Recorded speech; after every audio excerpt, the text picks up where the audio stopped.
Hey guys, let's get more news about Steelers, but first, don't forget to subscribe and leave your like. Steelers could target talented Vikings quarterback to jumpstart their future. Every team is trying to keep their quarterback room at its best in the present and long term. Pittsburgh is in one of the worst situations in the NFL as they head into the offseason accompanied by only Skylar Thompson as their lone player currently signed to the team. Don't expect him to be the starting quarterback for the Steelers since he might not even make the roster if they add enough players.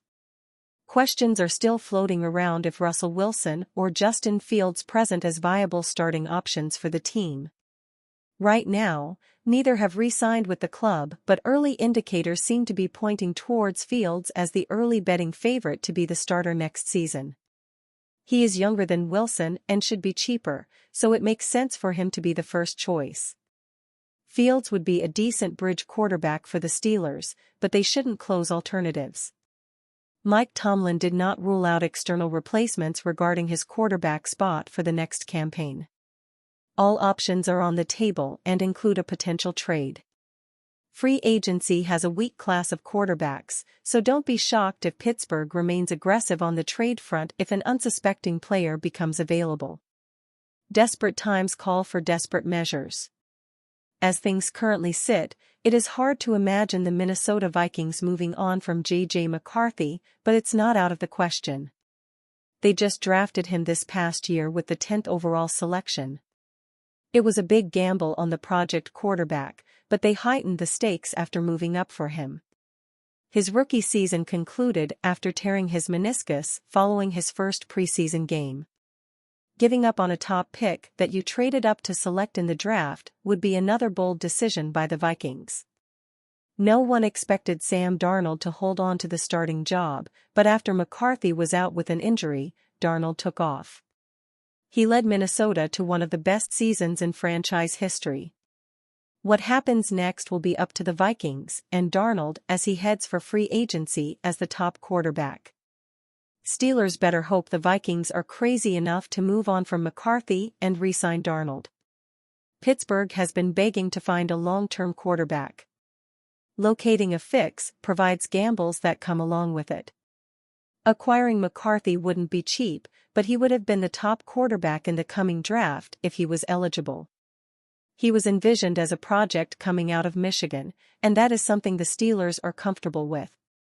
Even if they landed McCarthy, they would still be wise to re-sign Fields or Wilson. One of the two can be the bridge guy to start games while McCarthy gets back up to speed. Pittsburgh would certainly endorse adding a former top pick in the draft.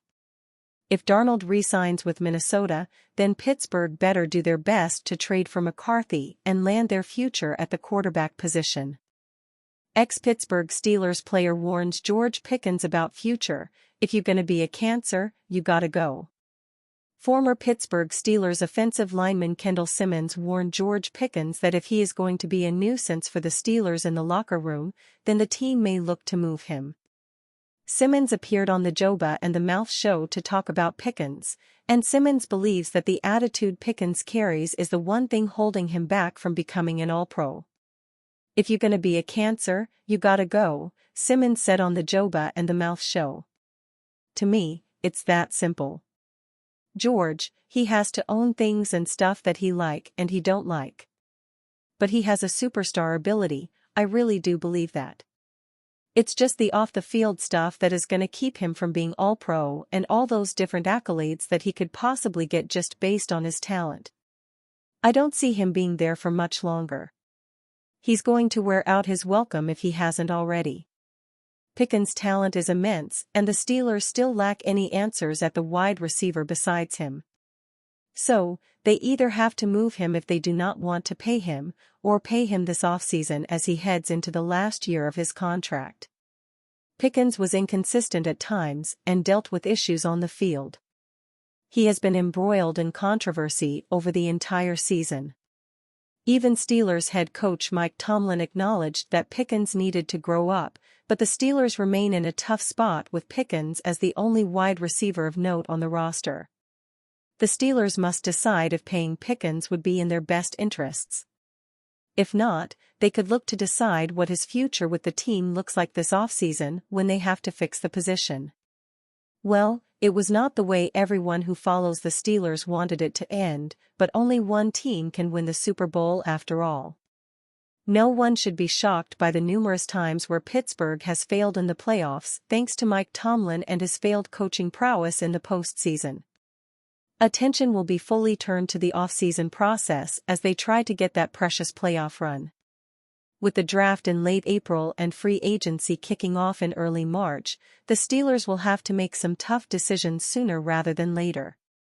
They have questions up and down their roster, with plenty of pending free agents who were impactful this season. Pittsburgh will also need to make decisions on potential coaching changes and some possible moves in the front office as well. Here are 5 difficult decisions they must make in 2025. Cutting a slew of veterans. Pittsburgh sits with about $52 million in cap space right now, but they could open more. Some potential cap casualties could be Preston Smith, Cole Holcomb, Cordarrelle Patterson, Dean Lowry, and Larry Ogunjobi, just to name a few. These potential cuts would open the floodgates of cap room for the Steelers and would land them with a little over $80 million to spend this offseason. Keeping Russell Wilson or Justin Fields. With Russell Wilson's late-season collapse, the quarterback question will be a hot-button topic in Pittsburgh. Wilson has lost favor within the fan base, and some have turned towards wanting Justin Fields back next year. They want him to start, and it might be a financially wise choice. Wilson has provided some nice things for this franchise, but he could cost too much in free agency. Steelers CB had 6-word warning for fans who want Mike Tomlin out. There's been a question mark surrounding Pittsburgh Steelers coach Mike Tomlin's future with the team after they lost their 6th playoff game in a row in the wild card round. Tomlin's been a staple in Pittsburgh since he took the team over in 2007, and it seems unlikely the Steelers will trade him away. However, there's still NFL analysts and fans who think the Steelers need to consider their options. Steelers cornerback Dante Jackson said that Tomlin hater need to be careful what you wish for. The message to the Tomlin haters, I would just be like, be careful what you wish for, Jackson said on the Christian Kuntz podcast. I've seen in my 6 years in Carolina, I've seen 3 coaches get fired during the season. Some guys go through their whole career and not see one head coach get fired. Period. Not let alone during the season. I've seen 3 get fired during the season. That's crazy. I've been under 3 interim head coaches, and in 6 seasons. It sounds like Jackson's warning that if Tomlin leaves the organization, it could open a can of worms for future coaching issues in the future. Many NFL teams go through multiple coaches in consecutive years, and that's not something the Steelers organization does. They've only had 3 head coaches since the merger in 1970. No updates have been given about Tomlin's status for the 2025 season, but it will continue to be a big storyline until his future is decided. And you, fan? What do you think of the situation of Mike Tomlin? Leave your opinion in the comments.